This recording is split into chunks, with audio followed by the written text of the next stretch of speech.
Okey, kita tengok mad asli Okey, mad asli terbahagi kepada dua bahagian kepada dua. Iaitu yang pertama mad asli harfi. Kemudian yang kedua mad asli kalimi. Okey, macam mana mad asli harfi dan macam mana mad asli kalimi?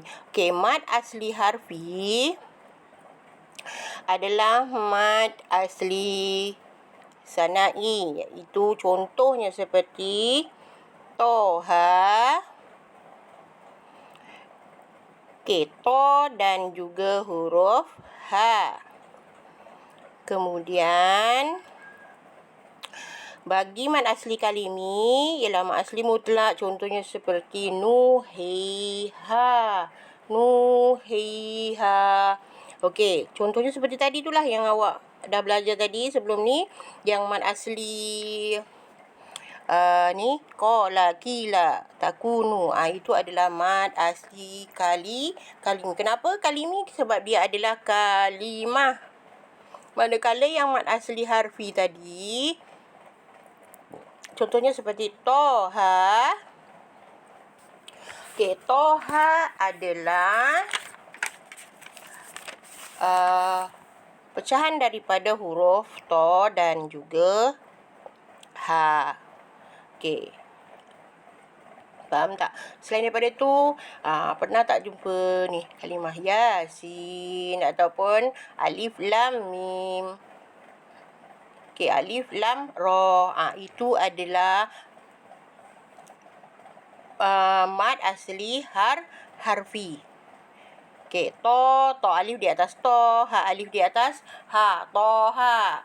Kalau yang macam contoh yasin, ya alif mati di atas ya. Kalau pecahannya hurufnya adalah ya alif mati di atas ya. Sin ya mati bawah si. Okey, kan? Itu dipanggil dengan mad asli harfi. Okey, faham? Mad asli terbahagi pada dua, iaitu mad asli harfi, iaitu huruf. Ingat, harfi itu huruf. Okey, contoh seperti toha, yasin. Kemudian mad asli kalimi itu kalimah. Contohnya seperti tadi tu nuhiha, ataupun yang lain seperti faqala, qala, itu. Kemudian kila, qala, kila, takunu. Itu adalah mad asli kalimi. Okey, faham tu mad asli terbagi pada dua, mad asli harfi dan mad asli kalimi. Okey, kita teruskan pula pada hukum ataupun bahagian mad yang kedua, iaitu mad far'i. Apa itu mad far'i? Mad far'i terjadi dengan sebab hukum asal mad, iaitu tadi alif sebelumnya baris atas, waw sebelumnya baris bawah. Waw sebelumnya berbaris hadapan dan ya sebelumnya berbaris bawah. Okey, itu mad far'i terjadinya dengan sebab hukum asal mad, iaitu alif baris sebelumnya baris atas, waw sebelumnya baris depan dan ya sebelumnya baris bawah. Okey, kata terjadi dengan sebab hukum asal mad tetapi selepasnya terdapat hamzah ataupun tanda sukun. Tapi kalau mad asli tadi, mad asli dia kata selepasnya bukan hamzah ataupun sukun. Okey, itu hukum mad asli. Okey, ini mad far'i. Mad far'i terjadi dengan sebab hukum asalnya tadi tu alif sebelum baris atas, waw sebelumnya baris hadapan dan ya sebelumnya berbaris bawah. Tetapi selepasnya terdapat yang pertama hamzah dan yang kedua tanda sukun. Okey, kita tengok contoh bagi hamzah. Okey, hamzah bagi mad far'i. Okey, contoh yang pertama adalah ja'a. Okey, kemudian fi anfusikum. Kemudian 3 bihi ani. Okey, awak tengok ni. Ja'a Okey, alif, jim alif mati di atas ja. Ja, alif tu adalah huruf mad. Okey, kemudian selepasnya ada huruf hamzah. Okey. Ja, jim alif mati di atas ja. Alif sebelumnya berbaris atas. Sama macam tadi. Alif sebelumnya berbaris atas. Okey, kemudian selepasnya ada huruf hamzah. Kemudian yang kedua contohnya kalimah fi anfusikum. Fa mati bawah fi. Fi. Ya sebelumnya berbaris bawah. Kemudian selepasnya ada huruf hamzah. Okey, kemudian yang ketiga bihi ani. Bihi ani ha. Ha bawahi. Ni ya ni adalah tanda kecil bagi huruf ya. Ni. Tanda kecil ni. Ni. Okey. Maknanya itu huruf ya. Sebelum ya berbaris bawah.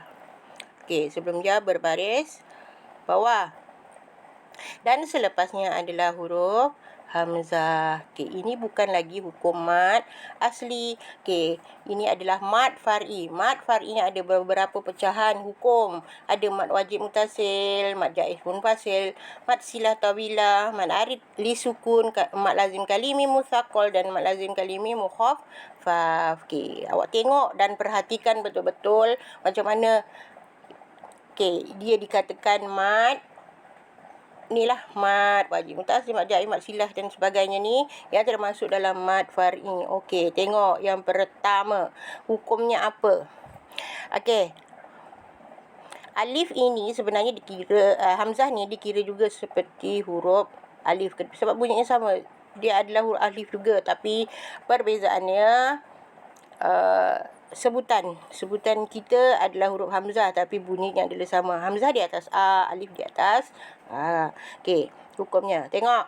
Apa hukumnya? Hukumnya adalah mad wajib mutasil. Mutasil. Okey, bila dikatakan mad wajib mutasil bertemu dua huruf mad dalam satu kalimah. Ja'a, alif dan hamzah dalam satu kalimah. Okey, kemudian fi anfusikum, apa hukumnya? Fi anfusikum. Okey, ini adalah hukum mad jaiz munfasil. Kenapa dia kata mad jaiz munfasil? Okey, bertemu huruf ya, dua huruf ya dan alif ataupun hamzah tadi. Okey, dalam dalam dua kalimah. Fi kalimah yang pertama, anfusikum adalah kalimah yang kedua. Kemudian bihi ani. Okey, itu adalah mad silah tawilah. Okey, mad silah terbahagi kepada dua, ingat murid. Mad silah tawilah dan mad silah qasirah. Okey, ini mad silah tawilah. Kenapa dia dinamakan mad silah tawilah? Sebab awak tampak tanda ya kecil ataupun kalau jumpa waw kecil, itu ada hukumnya sendiri, sama ada mad silah tawilah ataupun mad silah tawilah ataupun mad silah qasirah. Okey, yang ini hukumnya adalah mad silah tawilah, panjang. Tawil itu panjang. Okey, ni nampak sebelum huruf ya ada baris bawah. Okey. Baris bawah tu atasnya adalah huruf ha. Ha tu dipanggil hak dhamir. Dhamir tu ditujukan untuk sesiapa? Bi. Okey. Okey, hak dhamir ni tak kisahlah hak tu bentuk bulat ataupun berbentuk macam ni. Kemudian awak nampak ada tanda tu. Tanda ya kecil, kemudian atasnya ada panjang. Okey, macam mana nak kenal mad silah tawilah? Okey, mad silah tawilah ni nak kenalnya caranya. Okey, yang pertama tadi hak dhamir. Ni hak dhamir. Kemudian depannya ada tanda ya kecil. Okey, ataupun waw kecil. Tapi huruf yang ketiga tu adalah huruf hamzah ataupun huruf alif. Kalau awak jumpa ada ya kecil, waw kecil, kemudian depannya huruf yang ketiga tu baris tu satu, ni yang kedua dan yang ketiga tu huruf selain daripada huruf alif, maksudnya ba sehingga huruf ya, maka itu adalah hukum mad silah qasirah.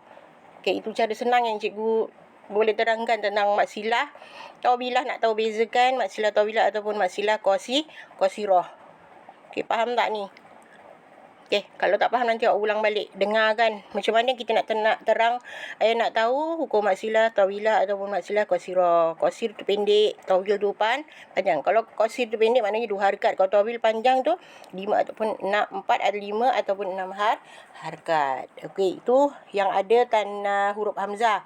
Kemudian yang ada huruf sukun.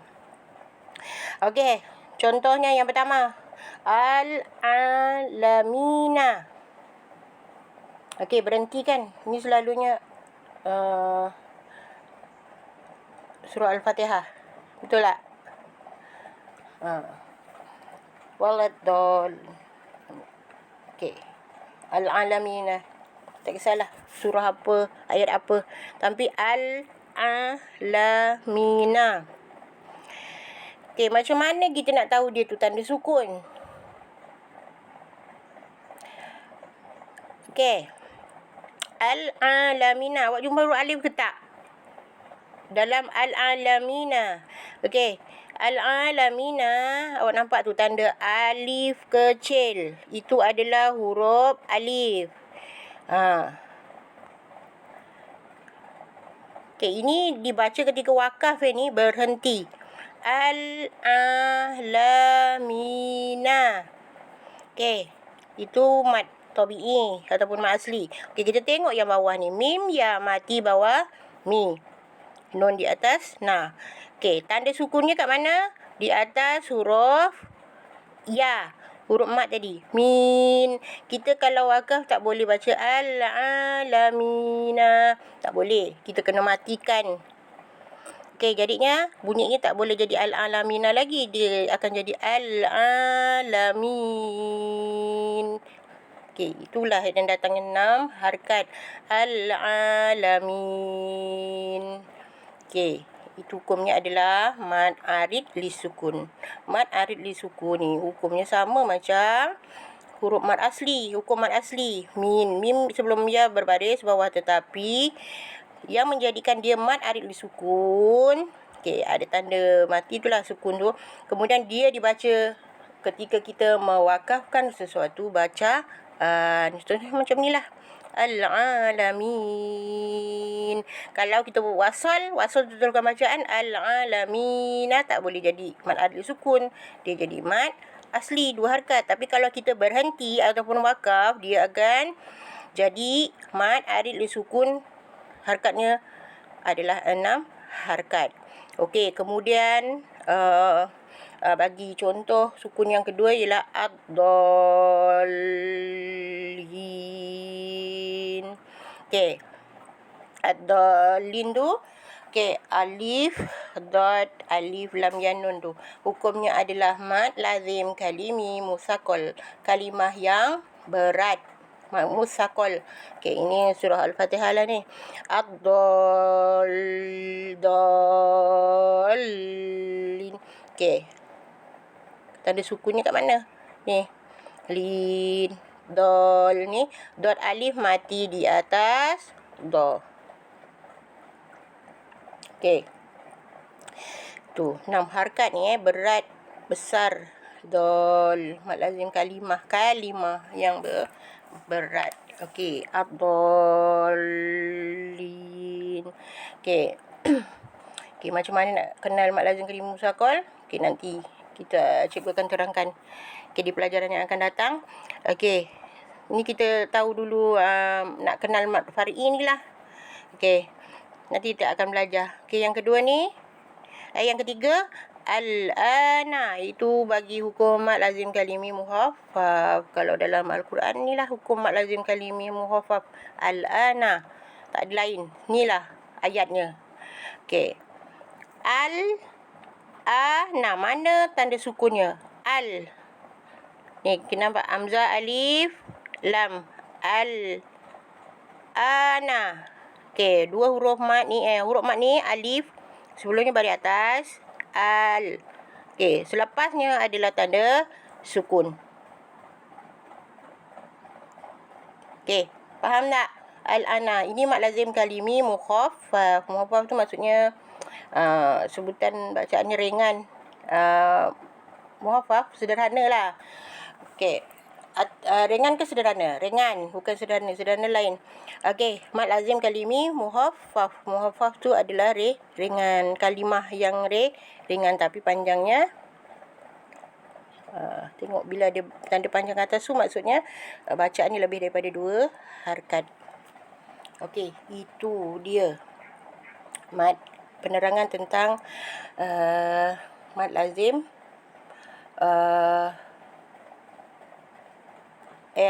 mad far'i. Okey, bahagian mad tadi tu ada 2 iaitu mad asli dan juga mad far'i.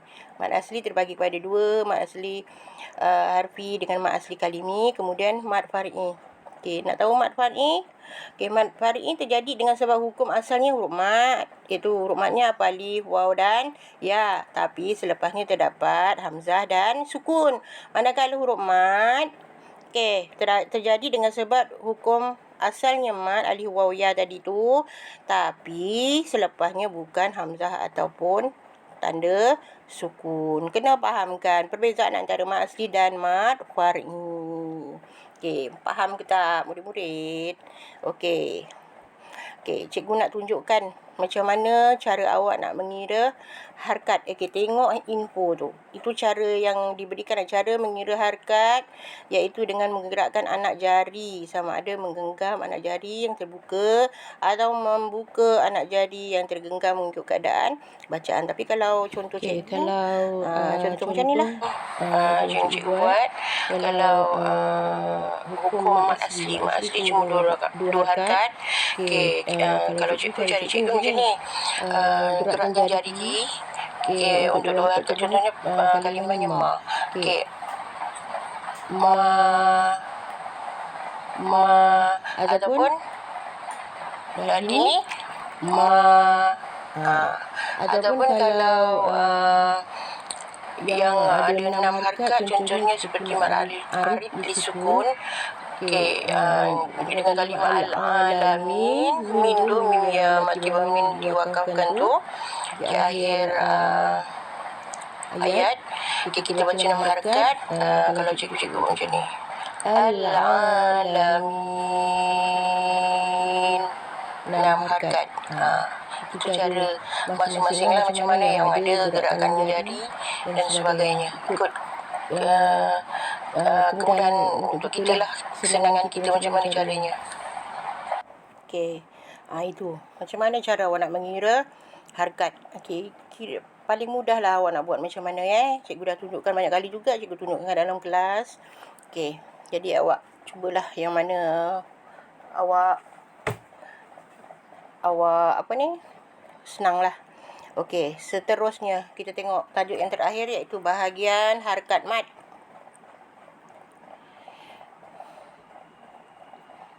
Okey, bahagian harakat mad terbahagi kepada 4, iaitu 2 harakat juga disebut qasru.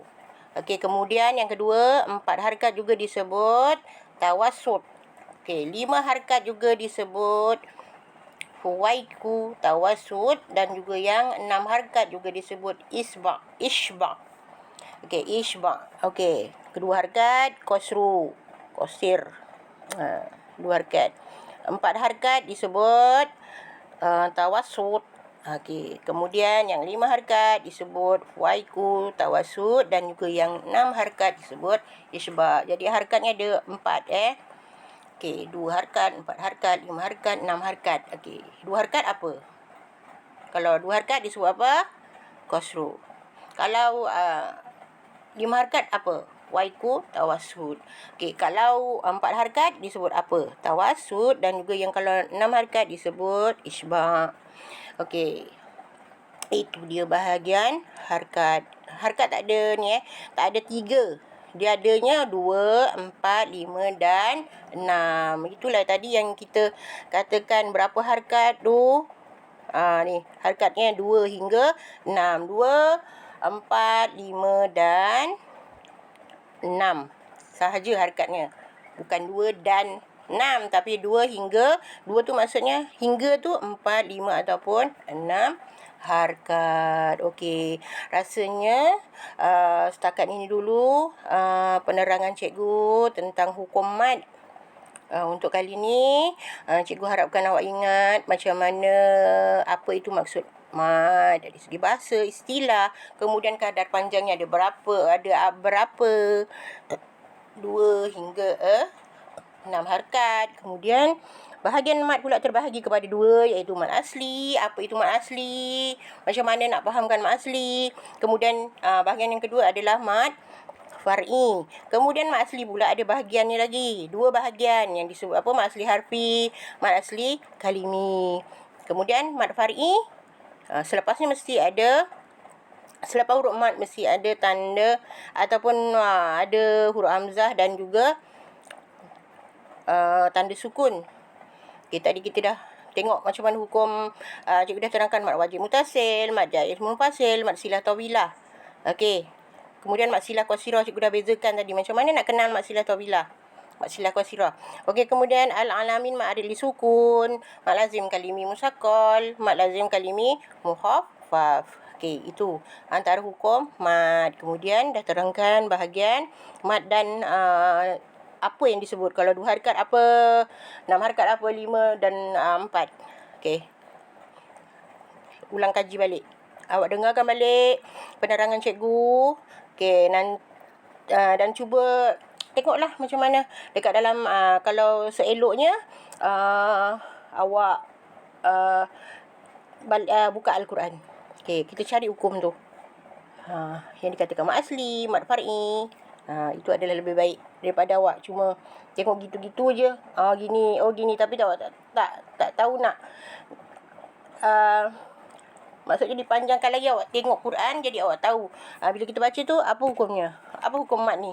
Okey, itu harapnya murid-murid faham. Okey, sebab kita hari-hari baca Al-Quran, okey, pastikan hukum tajwid yang kita baca tu bertepatan. Okey, dengan hukum dan juga harkatnya. Okey, wallahualam. Rasanya setakat hari ni cikgu harap awak ulang kaji bila naik kelas nanti cikgu bagi ataupun cikgu soal balik, awak ingat, insya-Allah ingat. Okey, terima kasih pada ibu ayah yang memberi kerjasama.